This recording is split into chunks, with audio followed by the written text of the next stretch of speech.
The Newsroom, where untold story is revealed.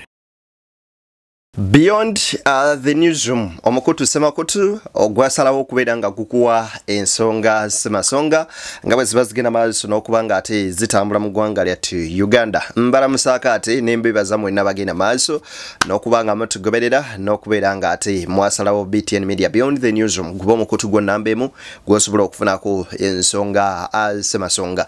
Kaakati nno omusajja mukulu amanyikiddwa nga Mwenda afunye empi mu studio ono Ebuvanjuba nebugwanjuba ewaka wasigalawo ewasinga. Beyond the Newsroom gwe mukutu ogukuleetera ekyo ekisinga katiranga naffe ng'oyita ku noti 7745538 ne noti 7442641 na bino bikulu tetulanga bafere tetulanga basawo ba kinnansi n'abagwa mu koowa eryo mwebale kutuwagira. Thank you.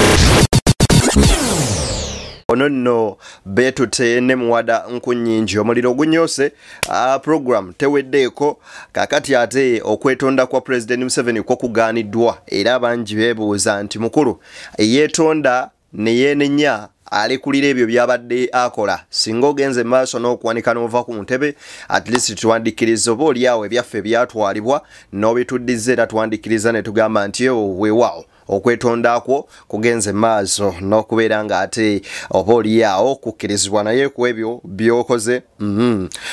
Ye General Shande agamba emiyaga teyeetaaga kulaba ku Ssekikubo era mbu Ssekikubo agenti wa kibiina kya National Unity Platform aliwo okubeera nga amalawo NRM mu bitundu by'emiyaga. Yenzedde ni abatuusako ensonga semasonga tuli ku mukoto ogwa Beyond the Newsroom okusaba n'obwombeefu bw'ekika ekyewaggulu video eno soko gyempere like bw'ogiwa like ejja kudduka ku misinde gya yiri etuuke ku buli ssekinnoomu eyo nno gyali eyendeta zulaba ku video eno. Mu ngeri y'emu njagala okubeera nga nkusaba gwe omulungi agenda maaso n'okungoberera nga gwe mulundi gw'ogusosola ba videos zaffe oba nga tonna subscribing nga munywanyi kona mukade subscribing kola mu kigambo subscribe omaloko ne mukade okaje mu personalize okateke mu all of the notification ku mboozi zonna ate zetukuterayo. Nzikiriza nsooke ntandikeko ko wano ne video eno ya musajja mukulu amanyikiddwa nga Matovu Senior. Ono nno musajja muwandiisi wa butabo kooteeka ebitontome omusomesa omukuukootevu era bangi kuffe obutabo bwe bwatukola bulungi mu biseera bye tuwasomeramu. Wuliriza. Hapana. No. Nedda. Bannanga ewawo okusonyiwa kwajja naye ku luno nedda. Emisota girina kumala kuba wejja mirundi emeka. Kiki ekituvumbeeza mu kaseera kano? Omuntu yenna eyali yeetaaga okwetonda nga ategedde ensobi ye singa yakikola dda. Lwaki tusooka kumwegayira ne tumuwa n'ennaku 30 weetonde munnange tukuddiremu okomewo okukola ebikolwa byonna by'otaamalayo? No way. Tetusobola kwoza nga twanika mu ttaka. Mutulekese nammwe olusaasasa olwo lusizza nno bangi. Mwekomezaawo empiri temugamba nti saabagamba awo. We don't kukanya dia. We don't kukanya dia. Anyway, katika kuwe video eno wuliriza. Museveni toyinza kubanga gwo ina Samu Mayanja avuma Obuganda n'abwogoloza n'abukenekula n'enkya ku Sunday nomongere bitibwa n'enkya ku Sunday Samu Mayanja ajja kubeera ku Fedde Radio avume ne wetondera Abaganda. Museveni toyinza kubanga gwe wadidde ono lukunama ono musajja tulaga obubina simanyi kisa kya Mukama n'ogamba nti oyo ogwomwongerayo kati bamuwadde kubeera advisor wa president era ne bamunoza emirimu gyakoze naye ng'omulimu gwasembeyo okula gubadde gwakuvuma Abaganda n'ojja n'otugamba nti weetonda. Tosobola kubanga gwe Museveni nga gwe waleeta muhoozi akwata abantu nga Eddie Mutwe n'abateeka mu basement n'abasomesa Olunyankole. Mwana watu Eddie Mutwe yavaayo ng'Olunyankole aluyize era Oluganda yatakyalutegeera n'agamba mu programu yaffe yasembayo nti Eddie Mutwe yavaako nze gwe nalaba teyali Eddie Mutwe. Nalaba kintu kirala si Eddie Mutwe. Eddie Mutwe gwe mmanyi si yoyo. Oli baamugjawo ne bateekawo owaabwe kati muhoozi nga mutabani wo ate nga tosobola na kumukomako n'ayogera ebigambo nga bwe yabyogedde n'avuma bano n'avuma bali toyinza kuvaayo n'otwetondera ekyokubiri era kyendowooza nti kyekikulu ennyo toyinza kuddira mwami Museveni teyakomyawo alina mudakiika emu alina akantu akalala keyabadde ayogera naffe ng'atugamba kakawuliriza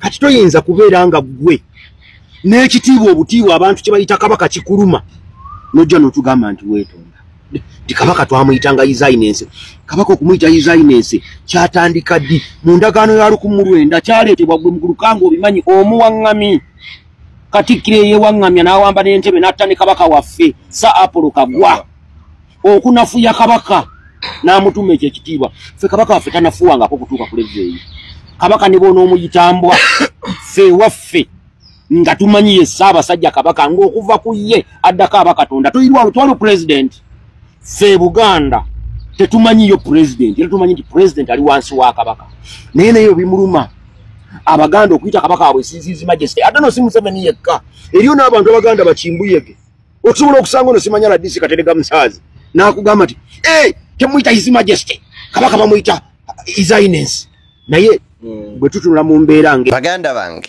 ebigambo ebyo bwe bityo nno bwe biri naye nga bo bannansi bakyagera maaso n'okubaganya ebirowoozo oba oliawo ku kwetonda kwa omukulu Generali Museveni Kaguta Tsibuhabulwa. Kakati musajja mukulu ono amanyikiddwa nga Basajja Mivule kankwe video eno girabe. Museveni atukala kate emyaka ana wakomye atekeko mutabani we. Neffe tuli mbuzi, tuli mbata, tuli njibwa, tuli bukolwa. Abasajja dine gwanga siri abanankole bananga Abaganda banange mumpulire abagisu sijja bogerera babo tebagala kweyogerera abasirike abasogo bate mwagala kweyogerera musirike sijja kwogerera abagwala abawiranga temukyagala munegatte ko bwegasi temunvunana nze nange kanju kubanga temufaayo Basajja Mivuyo omanyi abantu bano bwe bavaayo ne boogera ensonga nga zino after being compromised ate ne bajjira nga batubuulira oba oliawo ebigambo birala nnyo nnyini ddala naye kansooke nkuwe omuliro ogwanyoose wano ewa Mwenda ne Honorable Muwadanku Nnyingi wuliriza. That is your public rhetoric and negative rhetoric. It is the EU. So you as a noob, have you accounted the money government gives you? You are here saying that you are an opposition person. Why do you but NUP you denounce the government. Don't you earn a salary of 40 million? Don't you earn a salary of 40 million from government? The poor people who vote for you we want to know and 1,000 who funds you to do public work. Yes, we also and want who to you know. account to. I want to know why you sit in you are the not an ambassador. of a government. You are not a minister. You are not an office of government. 40 million shillings a month. Who funds you? Who do you report it to? More than every ordinary Ugandan. Naye omusajja ono Mwenda diri wali baakaawo mu programu emu n'ateesa n'ayogera ng'omuntu alina amakulu oba ebintu ebirina amakulu mwegendereza nnyo nga buli interview gy'abaako buli program gy'abaako he just splashes aleekaana buleekaanyi kwegamba nga ye muntu gwotajja kugenda maaso nakubeera ng'owuliriza oba oliawo obeeko ekyamakulu kyogenda maaso n'okufuna ebyo nga mbitadde ku mabbali ebya Mwenda. Musajja mukulu Patrick Oboy Amuriat avuddeyo n'alumba Robert Kyagulanyi Ssentamu era nga ayita ku mukutu gwa X ng'agamba Kyagulanyi alekeraawo ebintu ebyejjoogo byakoze mu bitundu by'etteesa agamba nti Robert Kyagulanyi Ssentamu nope David Lewis Lubongo yanga bataginze cut the crab. This is a mockery of our old people. Play better politics like Kaguta Museveni and NRM. False agreements and playing mind games on our desperate elders. Cheap politics just cutting a rap. To cut a crab, it's like okulimba or lying or else omuntu okola ebintu a lot of nonsense oba bitalina makulu. That's to cut the crab.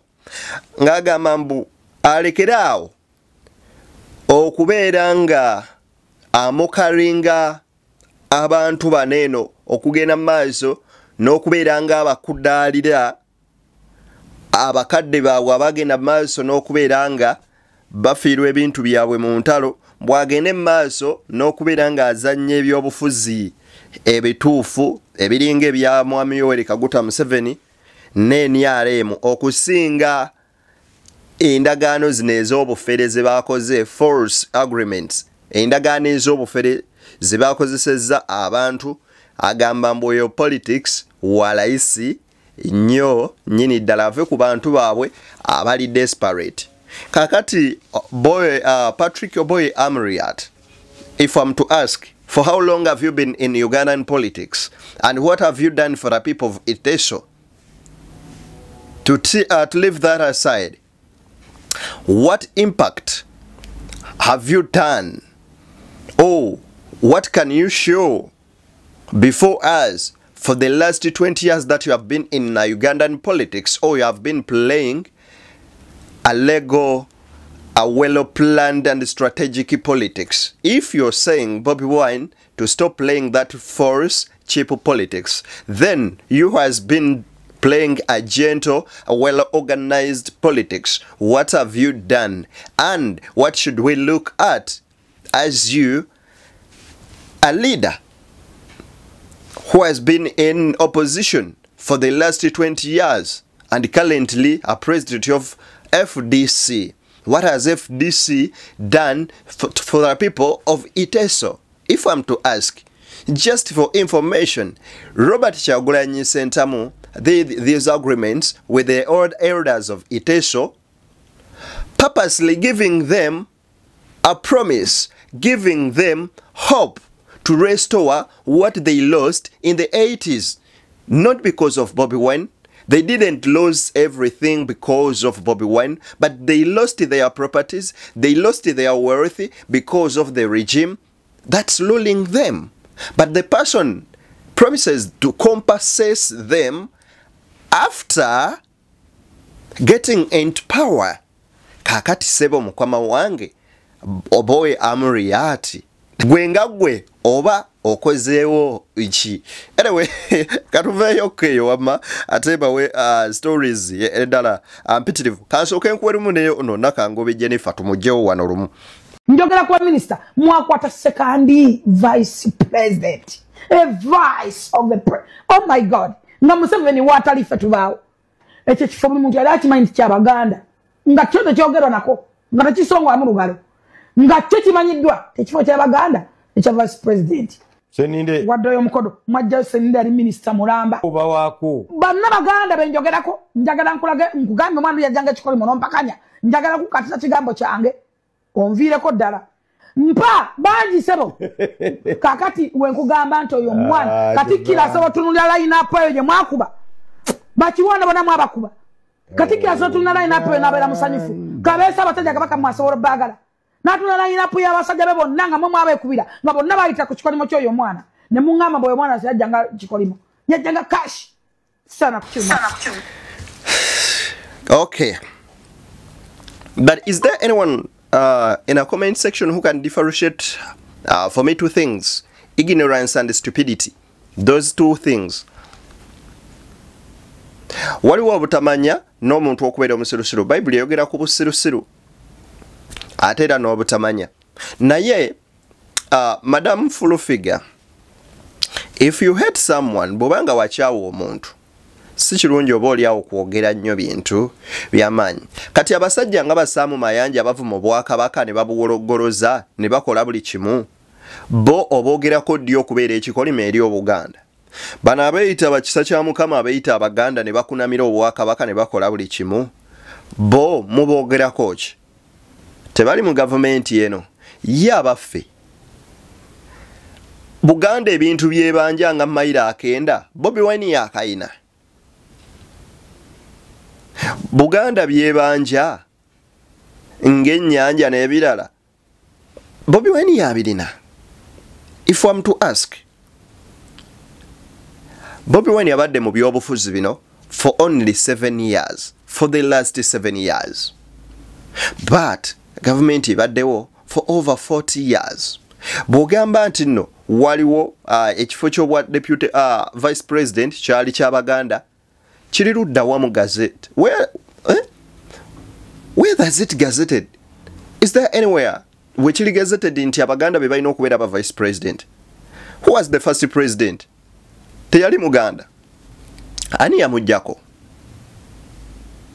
Kakati Abaganda bwe muba nammwe temusobola kugamba nti this is our turn katukolere awamu tusobole okukyusa obukulembeze, then toyina gwolina blaminga. Kati bwe kiba bwe kityo ng'oyagala kitwala that side, then mubadde mulina supporting wammwe. Kati Mpuuga yabatandikidde ekibiina, kale bonna nga Abaganda ne Buganda mugende mu supporting Empuuga mu DF.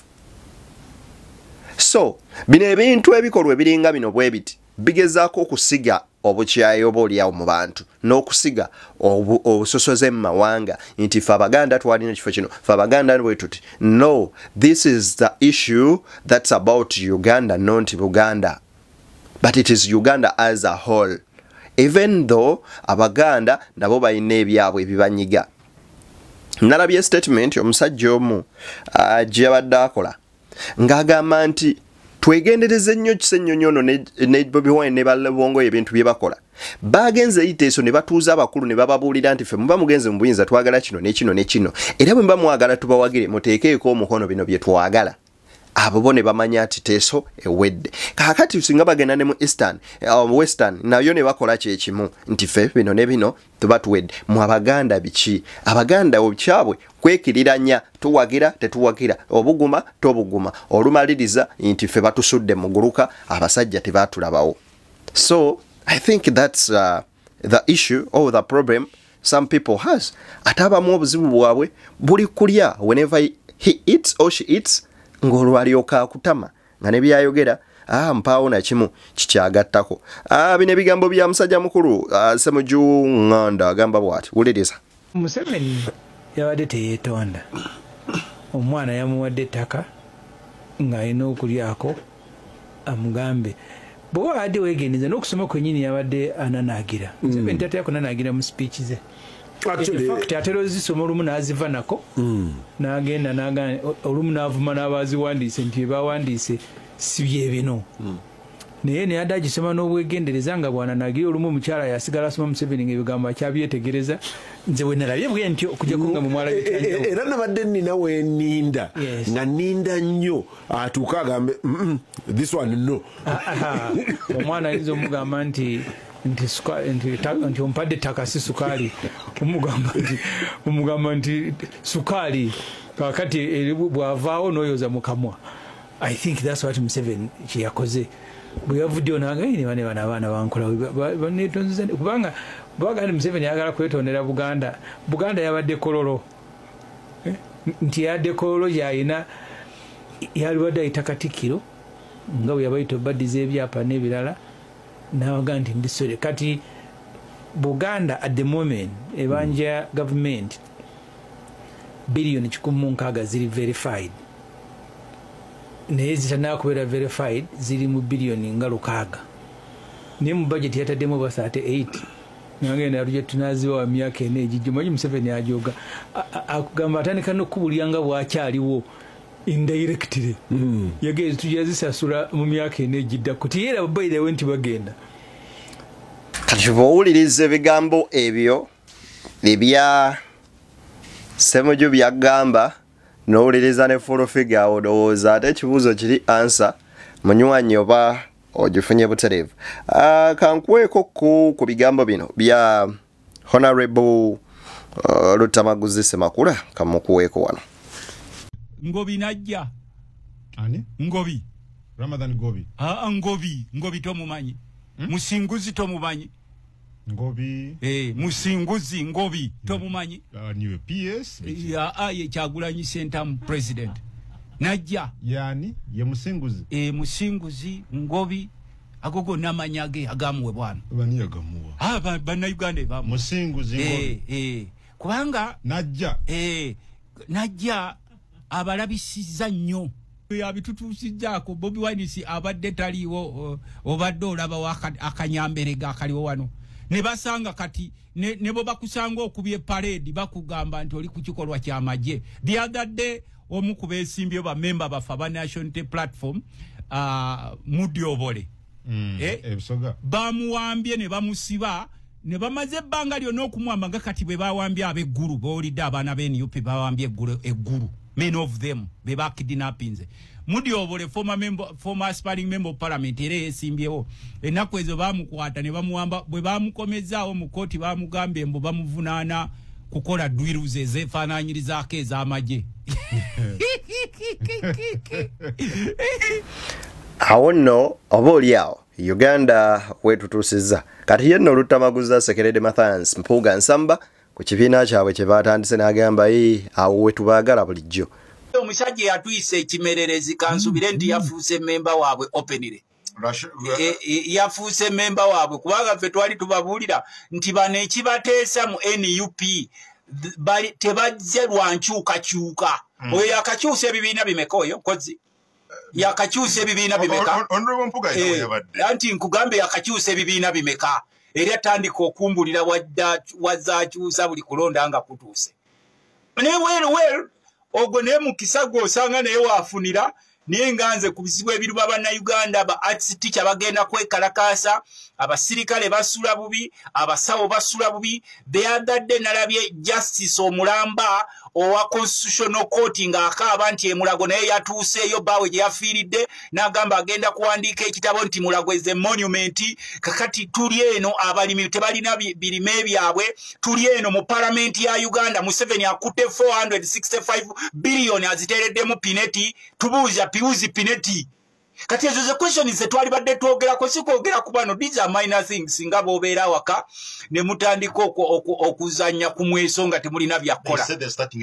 With the public nga bobalaba kati gwe bwe oyimiridde awo ddala ng'oli wa byabufuzi ng'oyimirira wali Mpuuga ye president w'ekibiina kyo. Naye omuzungu yakola Lutamaguzi. Honorable Lutamaguzi. Banaye. Anyway, kati General Rwashande ye mu bitundu byeno ebimanyikiddwa ng'ebye Sembabula agamba bw'ati Iminirwa Emiyaga agamba nti n'oputukigobyeyo tekyadda naye era yogera kubagamba kye bagamba kati soke tufune. Njagala kubabuulira ekibaddewo olwaleero muzeemu ne mukola statement nti obudde bwa Nuupu buweddeyo mu Lwemiyaga. Nuupu ebadde yingidde mu Lwebitakwiri, Nuupu ebadde yingidde mu Lwemiyaga, Nuupu kaakati kyova olaba batidde akalulu.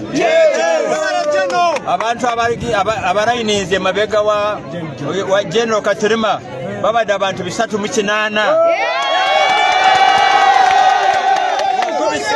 Okubisaamu abalonzi bonna basaanye okulonda out of 612 osanga ng'enamba weeri tewera. Ekitegeeza obudde bwa Nuupu butandise okuvaayo. Njagala kubabuulira Ssekikubo tagenda kuyita mu Lwemiyaga.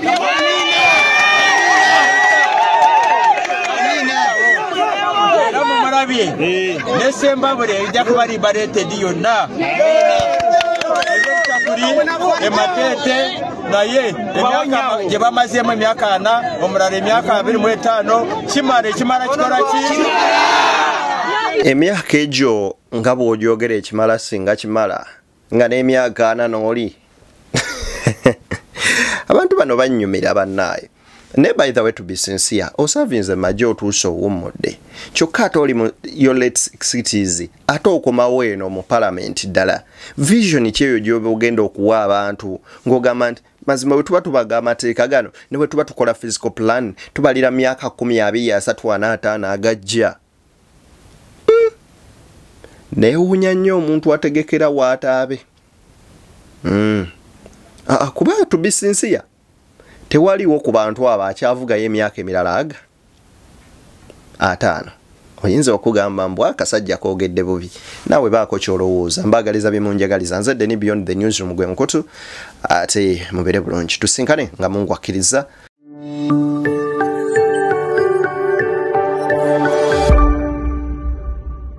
Beyond the Newsroom, where untold story is revealed.